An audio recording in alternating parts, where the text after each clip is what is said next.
Go up. Live. Right. Good morning, everybody. I'm Seamus Jeffreson. I'm the director of CONCORD, and welcome to this live webinar where we're looking at the European Parliament elections, the results, the post-election phase, what's at stake for us now. So you're all very, very welcome. We have a number of people here in the CONCORD Secretariat that you can see on your screen, I hope. And we have 5 informative panelists who are going to give us their interpretation of the European Parliament elections and the results. I hope we can be a little bit interactive. So we have a hashtag, the Europe We Want hashtag, where you can tweet in questions and comments. So if you have comments wherever you are on your perspective, we'd love to have them, and I will read them out. If you have questions for any of the panelists, please tweet them in. I think we're going to be on air for around an hour and a quarter. So we'll see how that goes, and we'll hope the technology holds up. So without any more ado, let me introduce our panelists to you. Natalia Alonso, to my left, hello, is the head of the Oxfam office here in Brussels and was also the co-chair of the CONCORD task force on the European elections. So welcome, Natalia, good to have you here. To her left is Sabine Terlecki, who is CONCORD's head of policy. Over on the other side of the table, Neil, if you can lean a little bit forward, people can see you. Thanks very much. Neil Datta is the secretary of the European Parliamentary Forum on Population and Development and has been a great observer of the political scene, the European Parliament scene over the years, and also from the development point of view. So we'll have his perspective. Joining us from Maastricht is Joe Litobarski, who's the editor of Debating Europe, an online discussion platform launched in 2011 designed to engage European citizens and policymakers in an ongoing conversation on the vital issues facing our future. And finally, Javier Pereira, who is the co-chair with Natalia of the CONCORD European Parliament Elections Task Force and is the acting head of the ActionAid office here in Brussels. So just a reminder, you can all tweet in using the Europe We Want hashtag your questions and comments and perspectives from wherever you are. It'd be very nice to know who's listening in. We don't know, so tweet in your presence, and we'd love to have your questions and comments. Without any more ado, I'm going to ask Natalia to give us just the background about the CONCORD-led campaign on the European Parliament elections and give us her perspective. Natalia, over to you. Yes. Thank you. Good morning to everyone. Well, so I just would like to start my very short intervention here explaining why CONCORD was engaged in these elections, why it mattered, why it was important for us. So obviously the political scene was a bit challenging, but it was also the first time that, in principle, the European Parliament was going to nominate, so the parties were going to nominate candidates for being the president of the European Commission, so that's the first time. And also because we been seeing an increase, and has been confirmed, an increase of Eurosceptic and extreme right parties that put very much in question that and would really threaten a lot of the issues that we care of, starting with development aid, but also about tax transparency, about a number of issues. So we really wanted to engage people to go and vote, so please be informed and vote. That was the first call, and obviously we wanted to influence the political debate that was taking place. So that's were the main reasons. So we decided to launch this campaign, the Europe We Want. So not the Europe we have, but the Europe we want. And basically it had these 2 aims of reaching out to the public, so they were going to be informed about how and why the European Parliament was important, but also the candidate MEPs. So, well, we drafted a strategy for us to engage in that, and we did a number of things to target these two publics, I would say. We develop, we engaged with at the time when there was political parties manifestos, when the political parties were developing their own proposals. So we engaged with them, with the four main parties.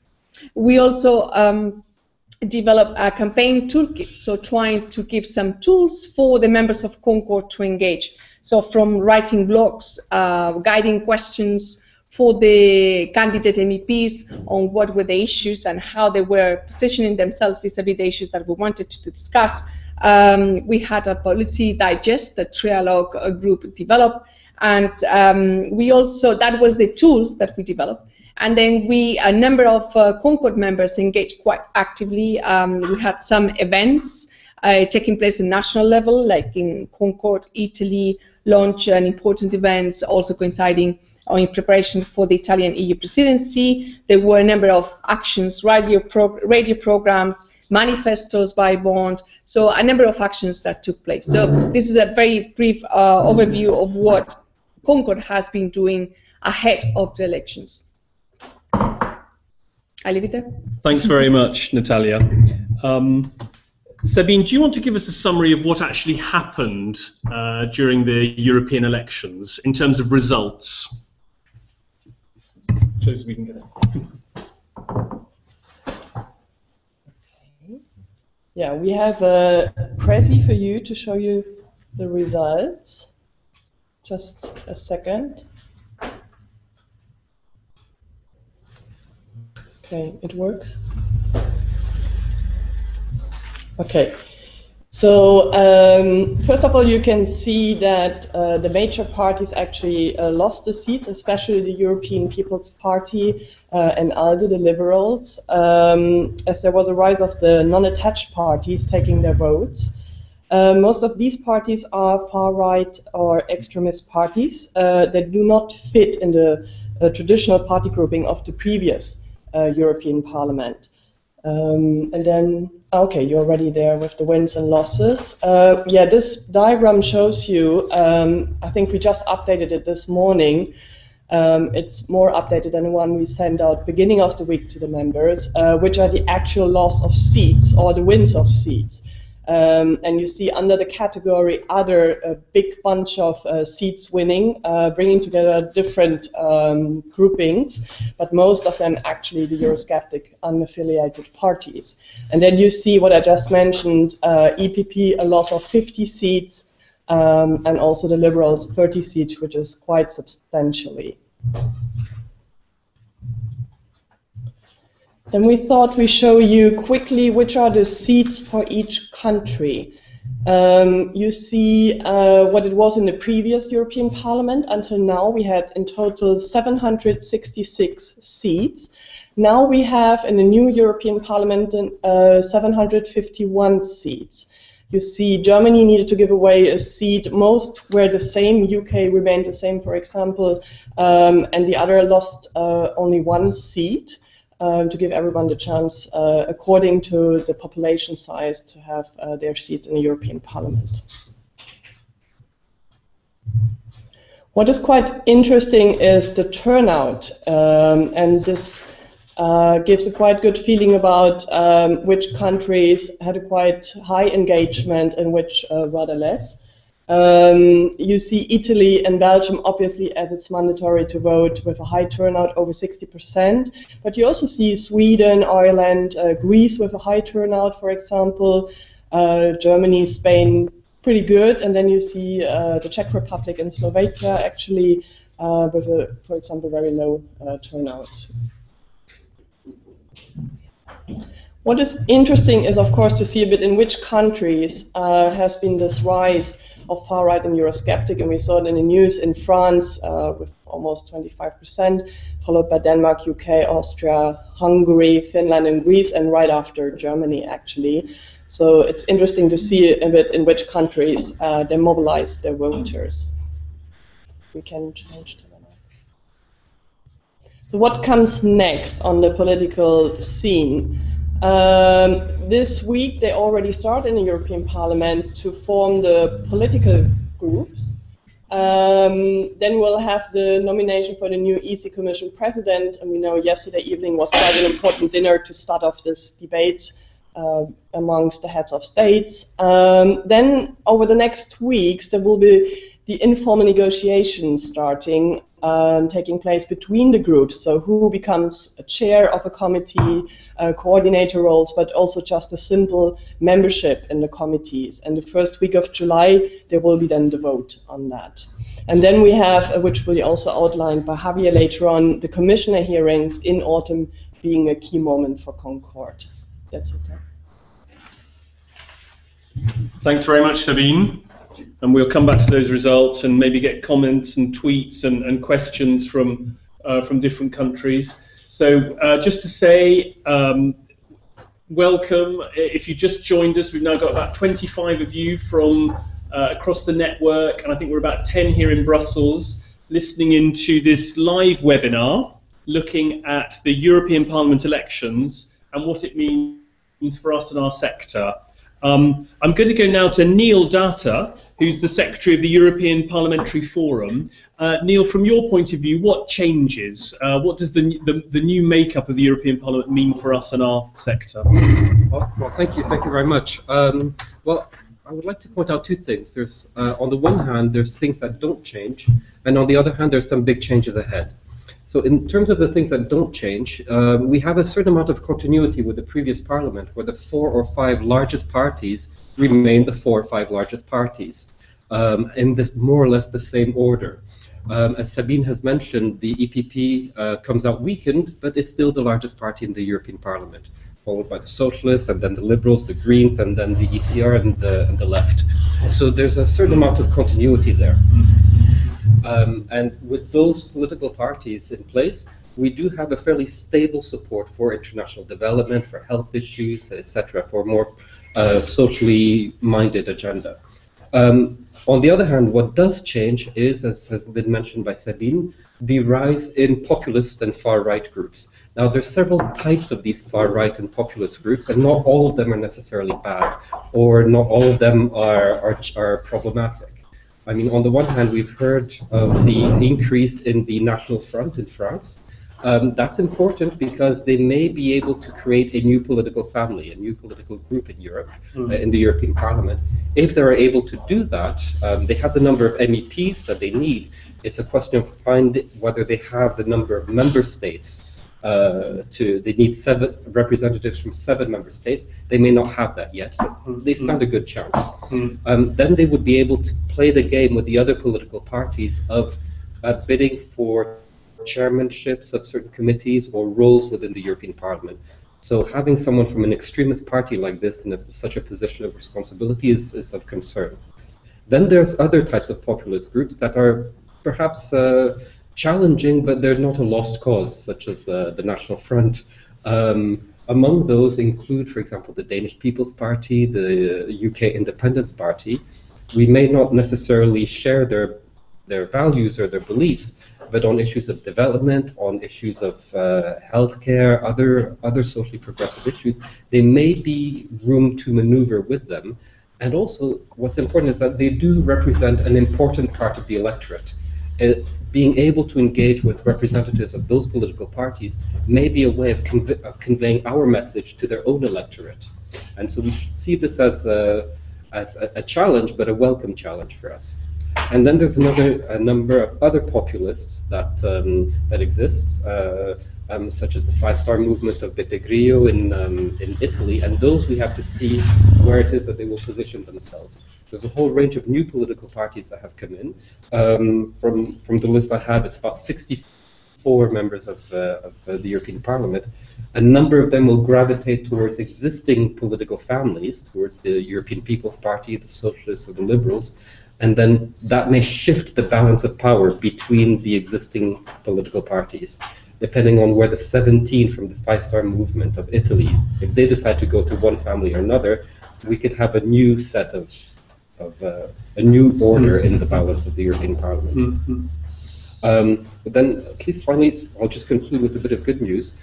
A number of previous members of the European Parliament in the previous term have been re-elected and have signed up pledges various pledges, Action for Global Health, different ones on reproductive health, to take up this issue in the new Parliament. So already we've been able to identify a cohort of almost 50 of them. So that's a nice starting point for the new Parliament and able to advance our agenda. So I'll end on that. Thanks very much, Neil, and we'll certainly be coming back to you. Joe, I'm going to come to you in Maastricht. As you can hear, there's been a political earthquake in Brussels, and there's also, it feels like an earthquake going on outside. It's not actually an earthquake, it's just they're digging up the road. So if you feel that, we haven't laid on this sound effect for the symbolism. But, Joe in Maastricht, over to you. Yes, okay, well I just wanted to very quickly look at the sort of political weight that the new Parliament will likely have. And I just wanted to say three things. I mean, the easy answer to that question is that it is too early to say. A lot of the Spitzenkandidaten process, for example, is new. Nobody really knows entirely what's going to happen. But we can say that in the short term, in the immediate short term, I think there's a good chance that the Parliament probably has less political weight at the moment than it did going into the elections. In the run-up, the Parliament was actually very good in pushing the Spitzenkandidaten process, but at the moment, as we just heard, there's a huge amount of uncertainty about the actual makeup of the Parliament. There are negotiations going on. These are probably going to stretch on for weeks. There are over 60 MEPs entering the Parliament who aren't yet aligned with any group, and groups that lost MEPs in the elections, like the Liberals or the ECR, for example, could pick up seats. So the Parliament is likely to be tied up in negotiations, and this does, I think, give the European Council the initiative at the moment. We've seen Chancellor Merkel came out and poured cold water over the Spitzenkandidaten process. So I think that the European Council will probably be speaking from a more kind of coordinated position at the moment, while the Parliament just sorts out and digests the election results. The second thing is that I do think this Parliament will likely be more volatile than the previous Parliament. Nobody has a majority. That's not new, but together the two main parties, the EPP and the PES, the S&D, sorry, the two big groups, hold a majority.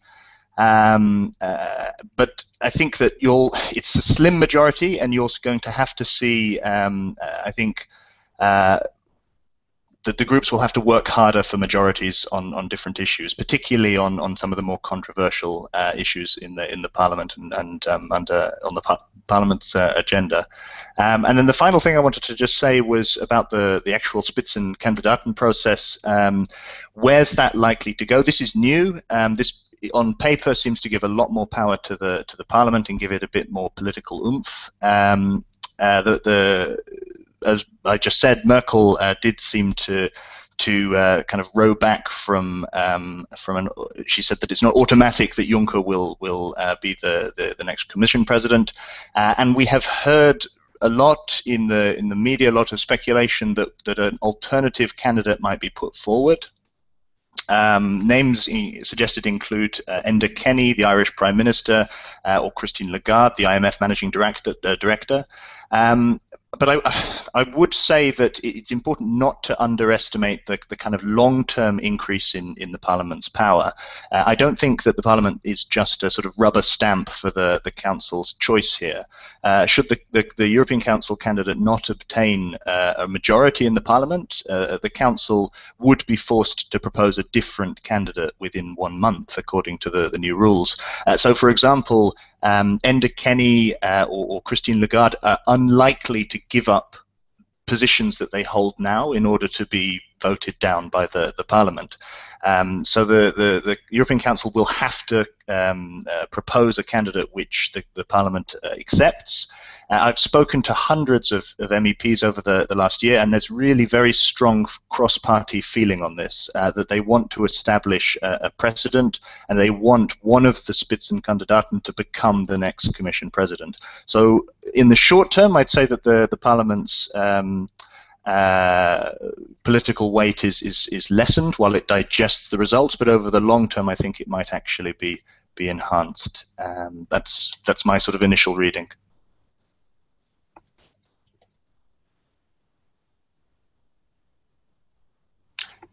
I don't know if your microphone is muted. I can't. Okay, yes, sorry. Thanks, Joe. We were muted listening to you, but that came over loud and clear. Very, very many thanks for that analysis. And I'm sure we'll come back to you with different scenarios and questions on how things might play out. But before we do, Javier Pereira from the ActionAid office, can I come over to you and tell us a little bit about the post-election phase now? Yeah, sure. I think, well, first of all, thank you for the introduction. I think a lot of the work here starts now. Democracy is, for most people, is about voting, but I like to think that democracy is about the fact of voting and everything that happens in between votes.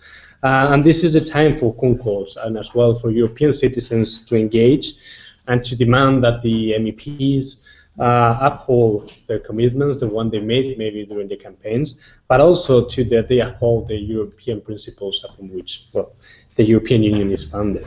I think going back to CONCORD and our plans, we would like to engage for a number of reasons. First of all, and to start rather soon, I mean, we need to make CONCORD known. And by CONCORD, we also mean, obviously, the members. And this includes also helping the members to reach out to the MEPs to let them know that they are there. It is also a time where we need to make development known to MEPs and what the commitments the European Union has made, what are the views of CONCORD, and what are the things we are working on and our priorities, because this is the Parliament we will be working with in the next few years. And there are also a lot of decisions that still have to be made. As we mentioned, the committees, that has an influence who is in the committee, who chairs the committees, but also two key positions in the European Commission. One is the head of the European External Action Service, it's also the Vice President of the Commission, and the second one is the Development Commissioner. And those are positions that will influence the development policies in the European Union for the next few years. In terms of a strategy, I think that reflects the strategy that we would like to implement, that reflects a little bit these three key issues I've mentioned. First is about touching base, reaching out to the MEPs, getting to meet them, getting the members to meet them, and informing them about what is CONCORD and what are our priorities. Then we would like, and that will happen before summer or before the summer break, so before August. Then another key moment is obviously the hearings for the Commissioner, where we need to work with the Parliament to make hear our concerns and to pose the questions to the candidates and to work with them. Then I think maybe longer term, I think there is a role also for CONCORD. As I say, democracy is about everything that happens in between votes, to continue building the capacity of these MEPs, to continue working with them about any new developments. There is work coming on the post-2015 framework. There's a lot of things happening in the next few years that they need to be about, and that we need to make sure that they are informed, their assistants, the MEPs, and the committees, and that they know it's coming and what our position is. Thanks very much, Javier. So we've got some questions coming in, which I'm going to read out and ask some of our panelists to address. In the meantime, if there's any other questions, please tweet them in under the Europe We Want hashtag, and we'll read them out and put them to our panelists. If anybody here in the room has a question, scribble it down on a piece of paper, and we'll give it to one of the panelists to reply to. So the first question was from Sarah Valterson, and it is, how will the election results impact gender issues? Natalia, can I ask you to have a go at that one? Yeah. I think depends quite a lot on what is the final outcome of the Parliament. What I mean is that we have the three main parties holding, holding the dominance in the Parliament, but then we have 60-something seats that might be allocated, so that changes quite a lot. I would say my guess would be twofold. The first one is for overall gender issues in terms of equality gender rights attached to equality, for example, of income, pay, etc., I think we would have the support of the three main parties, and would be not too complicated, would have a support to reinforce these kind of rights. Vis-a-vis issues that have been always quite sensitive and conflictive within the parliament, like sexual and reproductive rights, this is going to be more difficult, definitely, because we will not have most likely we will not have sufficient votes from, let's say, a number of parties to pass a number of initiatives around sexual and reproductive rights, and this is going to be reflected in how the parliament is going to position in the long term. Thanks very much, Natalia. Anyone else on that question? Yes, Sabine. Maybe Neil. Okay, Neil. Oh, over to you. And then back to Sabine. Yeah. Okay. Thank you. As Natalia mentioned, sexual reproductive rights, health and rights, it's the core issue that our organization works on. And when it comes to gender equality, there's some positive things to keep in mind. We will have a Swedish feminist elected for the first time, so that's a welcome addition to the European Parliament. On the other hand, there's also a Polish right-wing conservative who believes that women are genetically mentally inferior. So the two of them balance each other out. In terms of sexual reproductive health and rights, one thing that is of concern is the swing to the right of the EPP, and specifically certain delegations, certain national delegations within the European People's Party. And one of the key ones is the French conservatives of the UMP. There was an election, a pre-election pledge that was circulating in France, saying that they would inviting candidates to uphold the concept of the traditional family, go against gender, etc. This was signed by 22 elected MEPs, 12 of them from the National Front, but 10 of them from the UMP. Now, this is a worrying sign that these types of ideas, anti-equality and anti-gender equality ideas, are seeping into a greater number of the European People's Party. And if we lose the French delegation within the Conservatives, then we lose a big chunk of votes. Thanks very much, Neil. Sabine, go ahead. Maybe just a few small additions. As Neil just said, we will have the feminists there, but we also have some of our ambassadors, like Jean Lambert, for example, who will be coming back. So we need also to see how do we work together with the ones as peer influencing towards the other MEPs. How can they become ambassadors for that? What we heard as well is that the FEM committee as such of the European Parliament might be also under threat as such. There's a big question mark amongst the MEPs across different parties if this should still be the committee of mainstreaming. So that's something we are very much aware about as CONCORD, and we established already, and that's my second point, in the previous European Parliament, a key tool of mainstreaming. We established a lunch debate which we want to have taken place each 3 months, where we address cross-party but also cross-committee. Thanks very much, Sabine.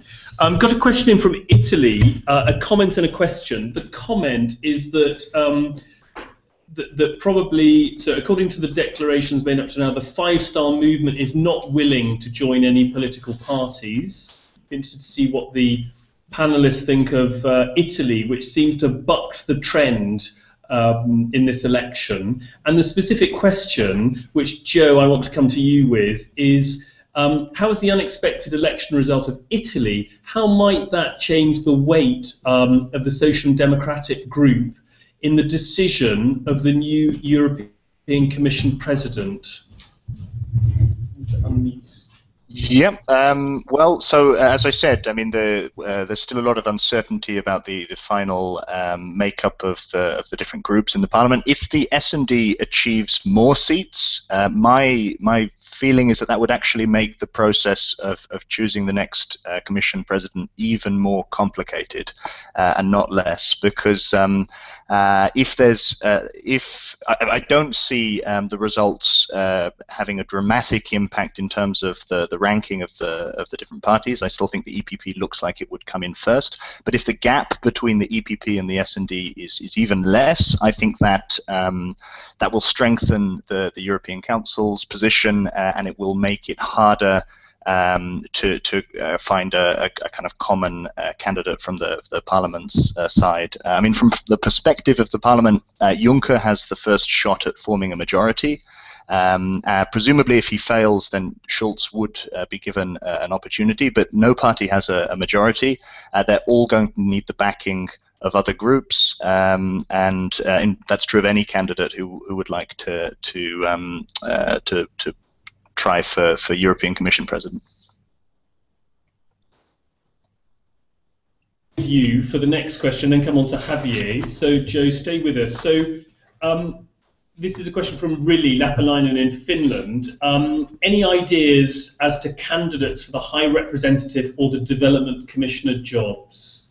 Joe, do you want to start us off on that, and then Javier, come to you?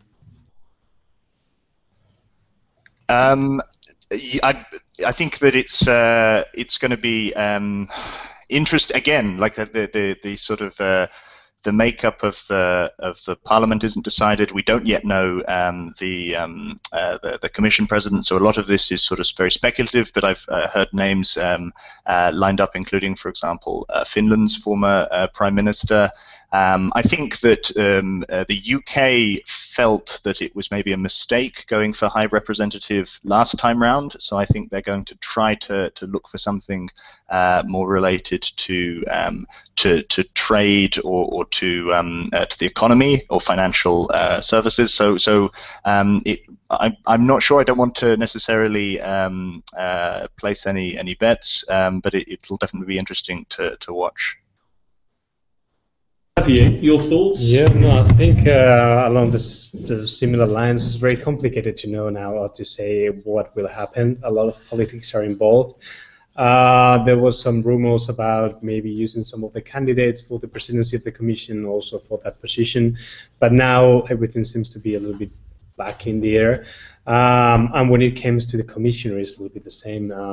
There needs to be here the proposal from the different member states. There had to be one from each member state.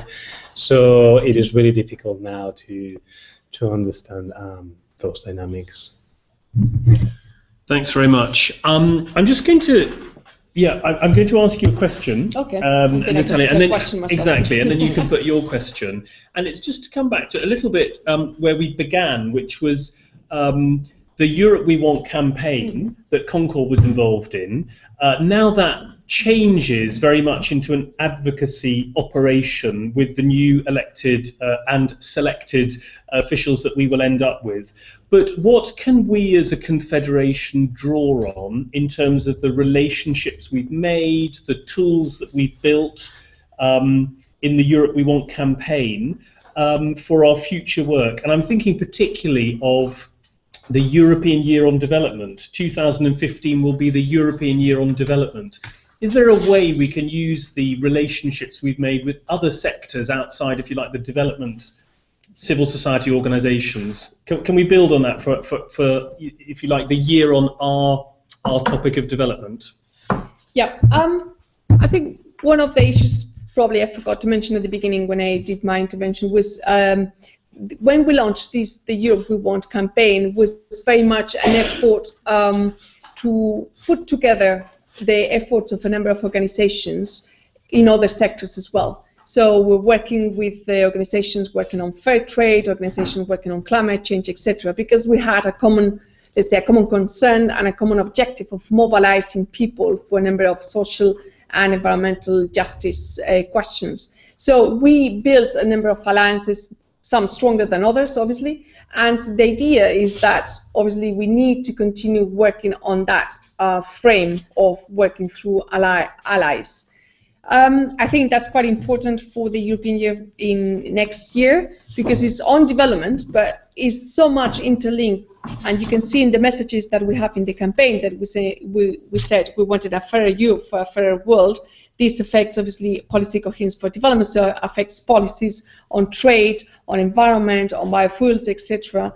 Another message is inequality, which affects very much organizations working on social issues within the European Union, and a new social contract with European citizens. That was our third message, which was very much about democracy and participation. So all these three key messages are shared by many other organizations, and I think we need to break the silos somehow that we have put ourselves in the sector. So we work in development, so we don't talk about climate, or we work on environmental issues, so we don't talk about poverty. Well, it's very much interlinked, because climate change can undo all the progress we've done on poverty, but also if we don't progress on poverty, there's no way we can tackle climate change. So I think we have to come to terms with a reality that the sectors need to work together. Thanks very much.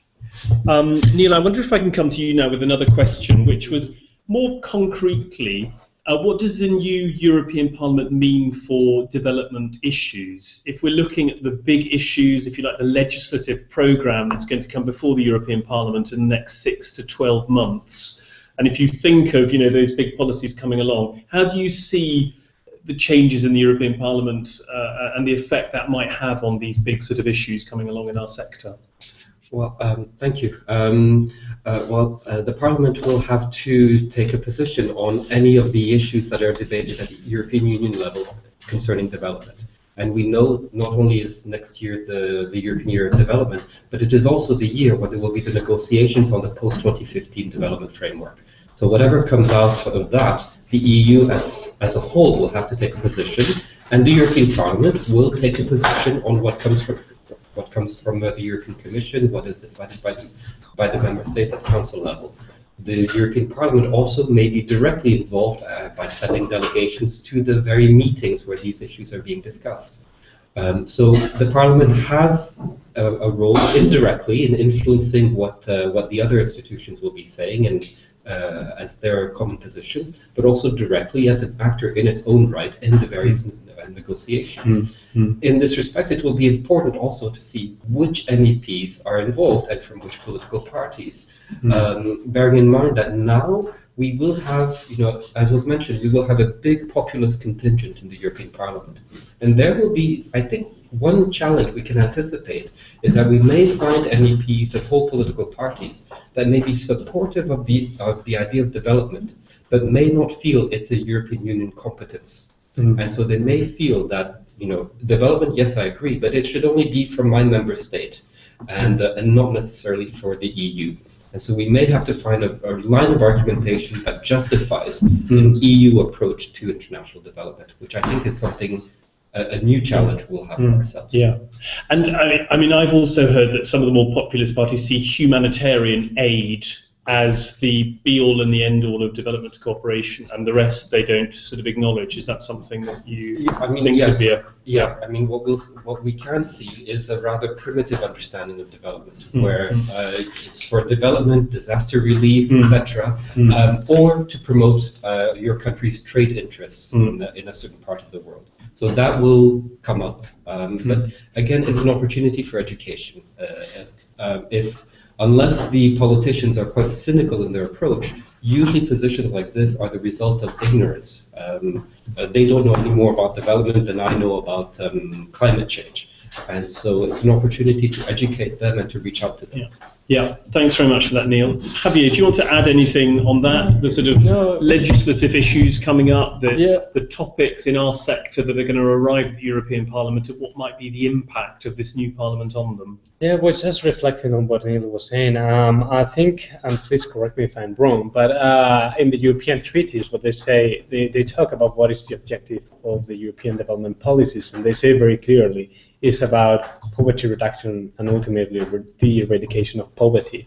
So I think there is a very good tool there to fight these positions of more using aid for national purposes, of using aid for trade, and we just need to keep reminding that. So there is this principle in there, and they have to uphold it. Thanks. Joe, can I come back to you? So some of our panelists here have quite an optimistic take that it's also an opportunity to discuss and educate with perhaps more conservative opinions on our sector. Do you agree with that? I think that it's a very positive thing from my perspective, although it may seem counterintuitive, that there are a sort of different, of a bigger variety of voices in the European Parliament. I think that seems to give it, lend it much more credibility, because it seems more in touch with the kind of debates which are happening at the national level. On the other hand, over the long term, I can't see a way that the Parliament will be able to function without a sort of coming together of the big groups, much more cooperation, and a kind of squeezed middle. And that, to me, isn't great for the long-term prospects of democracy in the EU, because from the perspective of the voter, it becomes kind of us, a pro-Europe versus anti-Europe, and there's no real political divide in the Parliament. It's not a left and a right-wing thing. It's either the mainstream versus the populists, with the sort of mainstream pushing the protest parties out of positions of power, but they've still got this platform to criticize, and I don't see that as sustainable. I think that would be worrying going into the next European elections, to have that sort of situation. So kind of a mixed opinion from me.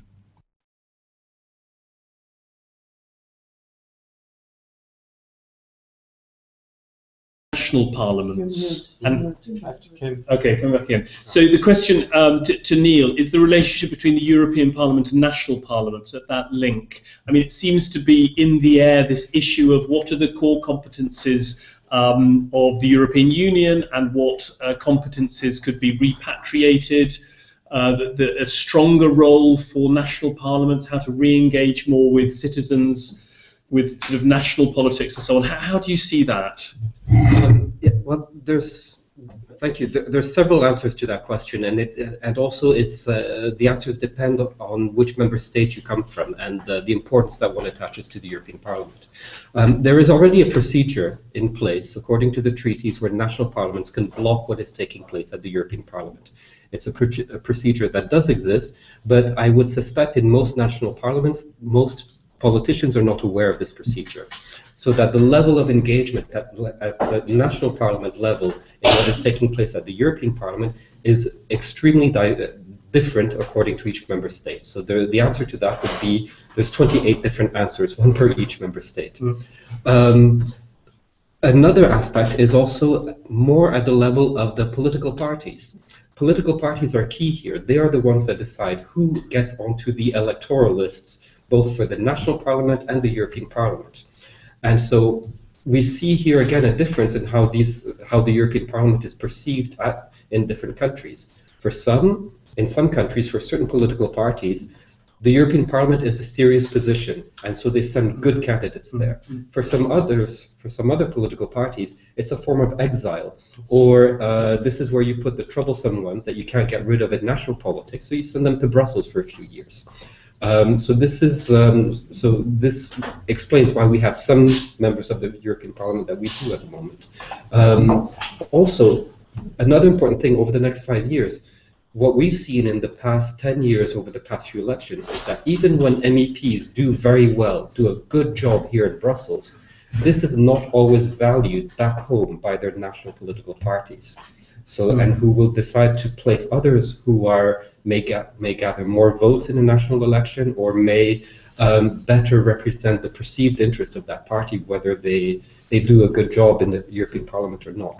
So that's so being good here is not always rewarded back home. Yeah, thanks for that. Natalia, can I come to you and ask for your reflections on what the results mean for the work of our national platforms in CONCORD, and looking to the future, how can they have an impact in their relations with their MEPs? How do you see that sort of dynamic?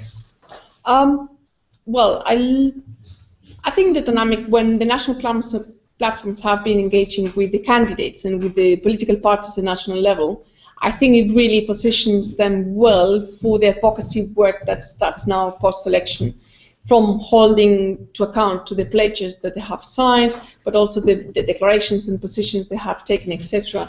But also engaging in the sense of being there in the role of watching dog, but also in terms of capacity building and kind of educating them as well and informing them of what are the key issues, because one of the advantages of the national platforms of being within the umbrella of CONCORD is that they get access to a lot of analysis and information and developments that can be very useful for MEPs, especially if they are newcomers into the Parliament.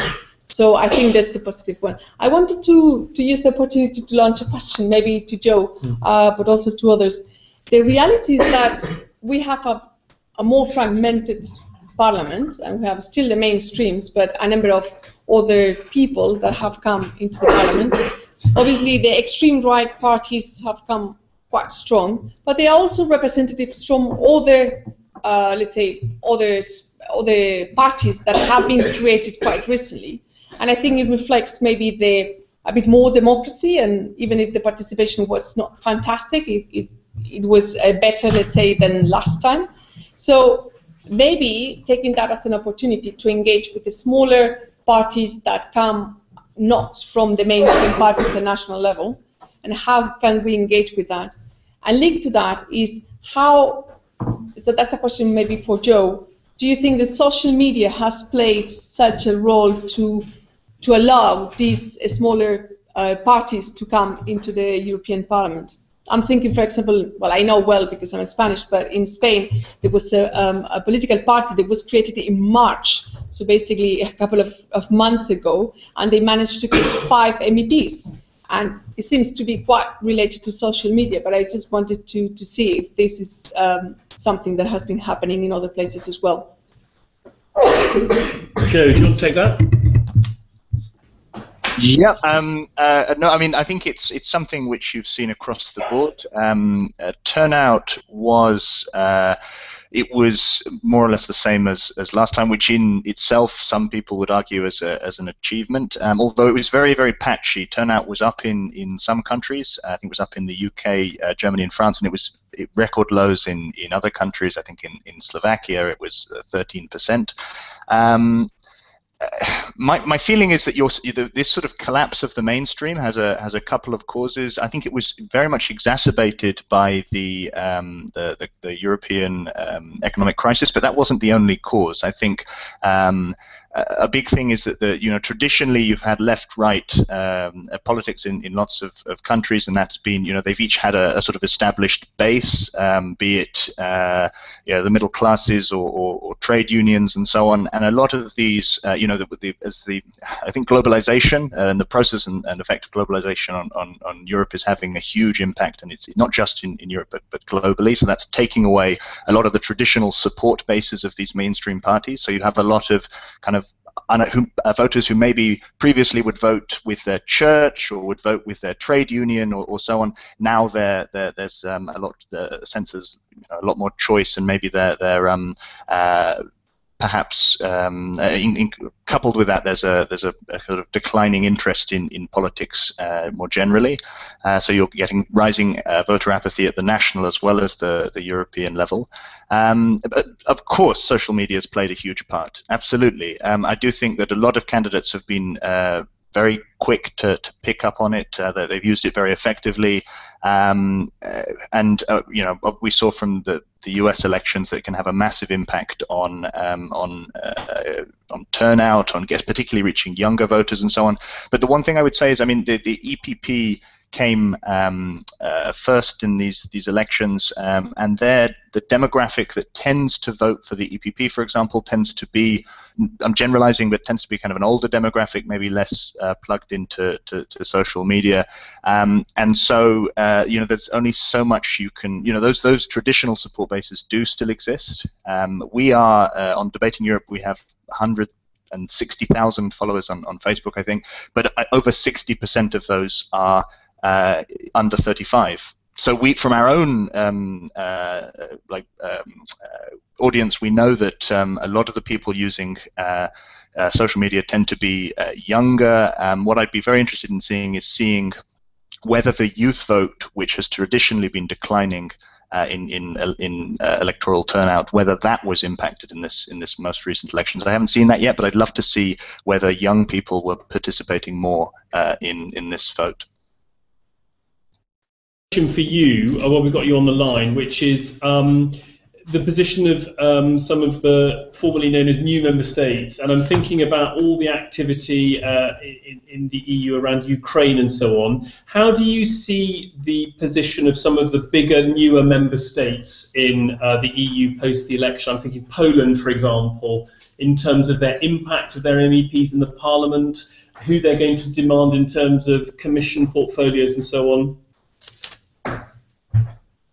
I think Poland is a very interesting example. I mean, what we've seen, and this is, I think that the sort of disengagement of the UK from European politics in a way, and it's a long process. It's not just this election. It's been happening for several years, arguably from the beginning. But still, I think that really opens up something of a power vacuum, and Poland could be maneuvering itself to sort of fill that space. So you have had a sort of Franco-German Anglo center to the European Union maybe, and Poland could be, although it's traditionally been something of an ally to the United Kingdom.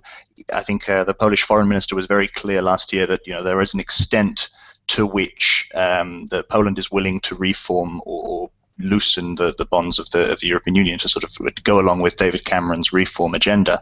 And if you did see either a UK which was sort of isolating itself from European politics, or even if you saw an eventual exit of the United Kingdom from the EU, then Poland would be, because of its size, I think just a natural kind of, there would be a lot more influence given to Poland.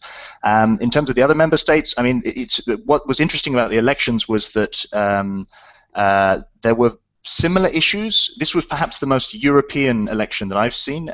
There were, in the past, you've had kind of very national campaigns, and there were lots of issues which cut across national borders here, mostly the economy, immigration, for example. But there was still a clear divide between East and West Europe, and in Eastern Europe, Ukraine and the standoff with Russia was a huge electoral issue in many countries, and so you had a lot of from that there was a lot of sort of pro-EU, pro-NATO sentiment, whereas Ukraine, it was touched upon in maybe older member states, but it was less of a sort of an election issue. I think migration and the economy and unemployment were the big issues there. So I think it'll be very interesting to see how that progresses, but definitely a clear sort of East-West divide in some respects. Thanks very much, Joe. Neil, maybe I can come to you.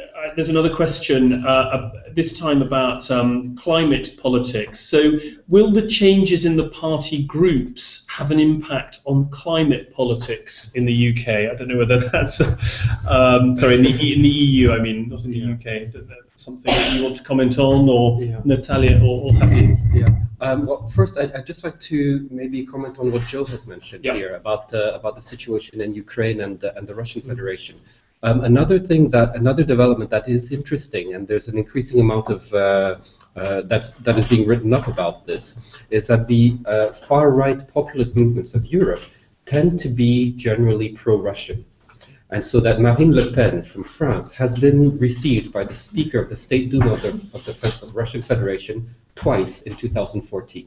And so there is a concern that there may be a growing pro-Russian contingent of the European Parliament, and there's well-known ties between Putin and Jobbik in Hungary, the National Front, and other groups like this. So that's another element to keep in mind. In relation to climate politics, I would imagine that with the populist movements that are here, some of them are openly vocal in their denial of the concept of human-made, of man-made climate change, and so those types of voices may be more vocal in the European Parliament, and the concern with these is that insofar as these types of positions remain confined basically to the trash bin of the European Parliament, it's no problem. But there's a tendency by the center-right political parties to accommodate these types of positions because they fear that it's their electorate that is putting them in power, and so putting the populace in power, so that if they cater a little bit to these positions, then they can recuperate that electorate come the next elections. And so that's one of the risks that I would see in this regard. Okay, thanks. Anything else on climate politics? Anything to add there? Yeah, Natalia. I think we are all kind of struggling to understand how this old group of populist or new MEPs, new category of politicians coming into the picture. And I think we need to distinguish quite a few of them. There are parties, as you mentioned, Neil, that parties that they might be Eurosceptic in the sense that they don't want further integration, but they want to maintain the status quo. Then there are others who are bluntly anti-European, anti-EU system, like UKIP, for example, that they want to dismantle the system as it is. And then within that, in a mix of that, you have also parties that might not be anti-Europeans, but they really want to go back to national interests. So they see it's a very nationalistic understanding. And one of the problems between that and climate is that obviously you cannot solve, or you cannot really tackle climate issues at national level. You have to see the big picture. And this is where the EU comes in terms of taking a joint effort. Therefore, some of these nationalistic posts would say, like the National Front, etc., in France, could be quite anti-climate in that sense of not wanting to have a joint action on climate from the European Union, and that can be very damaging. I don't know exactly how the UKIP is going to play that in the UK particularly, but can be quite counteractive, yeah. I want to follow on with a question about that sort of on climate, which is, are there EU policies that have an impact on development? And this is something that over the past few years we've had a lot of focus on. There's a treaty obligation that the EU's policies should not have a negative impact on development issues. We talked a little bit about how the new Parliament will affect development and climate, but how might the new Parliament and the new sort of politics in Brussels affect other policies that have an impact on development? I'm thinking trade, migration, and so on. Javier, do you want to have a go at that? Yeah.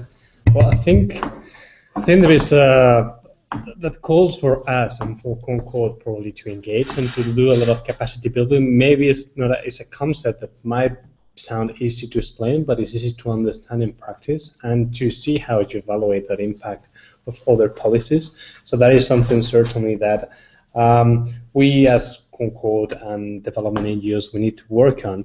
But it's also a reason why we need to continue with what the questions you posed before about this election strategy, building broader links with other organizations. That's something we need to continue working on. And also links to this idea of a nationalistic view of some of these parties, because we are talking about global issues. But to work on global issues at the European level, we also need to understand the European reality and connect to the citizens. So there's a lot of problems of inequality and poverty in Europe that has increased with the crisis.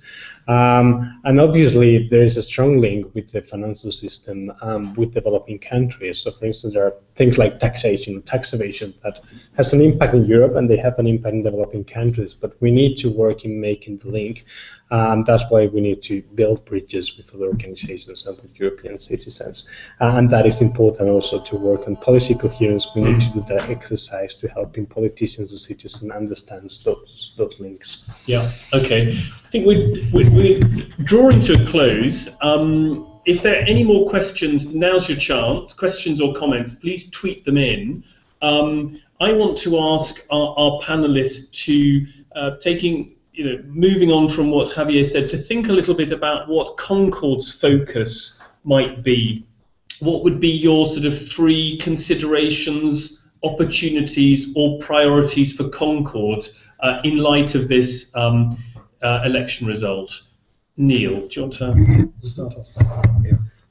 Maybe just to briefly comment on the previous question also, in terms of other policy areas related to development, one that we follow quite closely is the issue of women and gender, and also human rights. And those also have an impact on international development, notably on maternal health, and also, for example, LGBT rights, as we've just seen recently in Uganda, and then the impact this has had on certain donor countries pulling out, etc. And so I think that those issues will be more challenging in the coming Parliament, which is a pity because in terms of international development, how can one progress on international development if we're not taking into account the rights of minorities, but also a majority? Half the population of the world is women. Women are a vast majority of the world's poor. So if that becomes more challenging, then all of development is under threat. In terms of priorities for the near future for CONCORD members, several of them. One is that in the next coming weeks and months, that's when a number of key decisions will be made. It will be useful for those making those decisions, or not necessarily useful for them, but useful for our cause, if they are aware that people are watching them and the decisions that they are making. So each political party will have to make decisions, and among all the main political parties, there are good people there that are knowledgeable about development and are supportive of a development agenda. Even further to the right one goes, there's some good people there. Writing to them and informing them that the development agenda needs A, B, and C over the next few years would be useful, and that you expect their nominations, their spokespersons, their chairs for these issues to be on board with this agenda would be good. Then for national members of the European Parliament, what they will start needing over the next couple of years and what they crave is some sort of link back to their own home country. Because their work here in Brussels is all fine and good, but the decisions as to their future political career will be made by other people in their capital.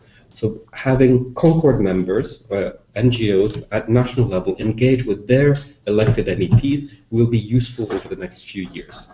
And so two recommendations. Yeah, that's really helpful. Thanks very much. Joe, can I come to you with the same question? What should CONCORD be doing in the light of these results over the coming months? Well, I don't know if I feel qualified to say what CONCORD should be doing, but one thing I will add. I mean, we've talked a little bit about predicting the future behaviour of the European Parliament and interpreting the results, and I've said since the beginning, I think it's almost too early to really say that we even have the results. I think we should wait until the negotiations are finished to really get a sense of what the new Parliament's makeup will be. But also, one of the big factors that hasn't been mentioned today is the economy. And I think a lot of in terms of the behaviour of the Parliament, a lot will depend upon how the economy performs over the next few years. It'll impact whether a lot of these trends that we're seeing are exacerbated and worsened, or whether you start to see perhaps a kind of fight back from the mainstream parties. So I would say that's worth keeping an eye on, and also yeah, it's too early to really say what the results even are for the Parliament. We can get an idea, but it's going to be, I think, for the next couple of weeks, if not months, an interesting time to be watching European politics. Yeah, that's for sure. Thanks very much, Joe. Natalia? Yeah, I would say three things. I think we need to break the silos of the development sector and are reaching to other allies.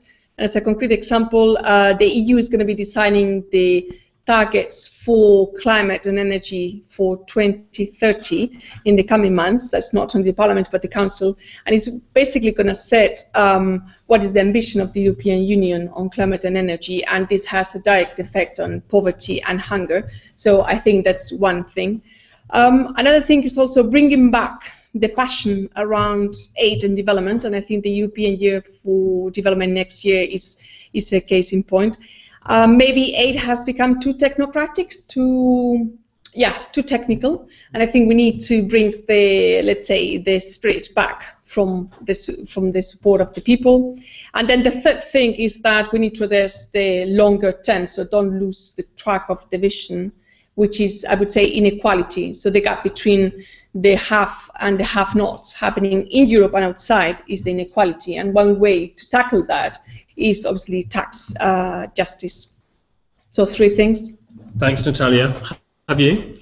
Yeah, I think perhaps that's this is a bit the area what I mentioned before. I don't want to repeat myself, but I think in terms of the strategy, probably We can look at it as 4 key issues. So first, understanding what has happened with the Parliament, reaching out to the newly elected MEPs, influencing those key decisions that are going to be made, and maybe also continue engaging with the Parliament in terms of capacity building and as well with CONCORD members.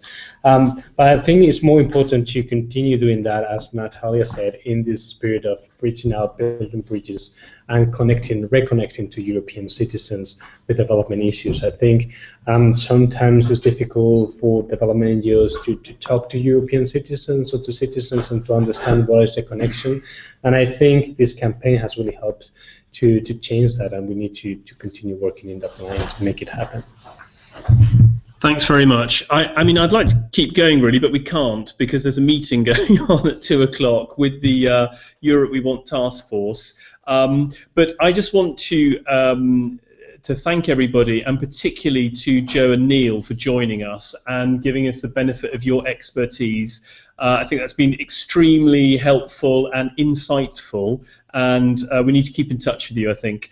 I would like to thank everybody that's tuned in. We've had between 30 and 40 viewers outside Brussels, and we're about 10 of us here in Brussels. I think that's been really a rich discussion, so we need to keep doing this sort of event, I think, because I think it's very inclusive.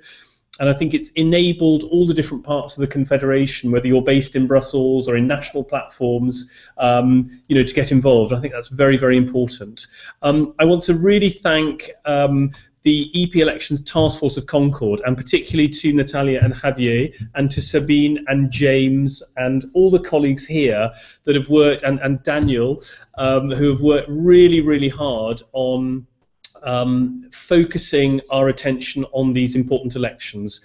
It's been a huge amount of work, and it's something that doesn't finish now, I'm sorry to say to all of you, but continues. And now we move into another phase, which is being very clearly set out during this webinar, the work to be done now in terms of lobbying and influencing the elected representatives that the people of Europe have given us. And you know, the importance of making sure that our issues are on their agenda, that they feel, you know, our hot breath down the back of their necks, so that they are really working in the interests of the people that we think need support. Now, to do that, we really need input from CONCORD members. So I think on behalf of the European Elections Task Force of CONCORD, I would really appeal to you all to get involved. We've got a really good website. We've got lots going on, and I think there's activities both here in Brussels and back in member states for everybody to be getting involved with. So I know that the task force would really welcome your input, your comments, so I'd really invite that. So without any more ado, I will say thank you very much for joining us, and have a good afternoon. Thank you. Thank you. Thank you.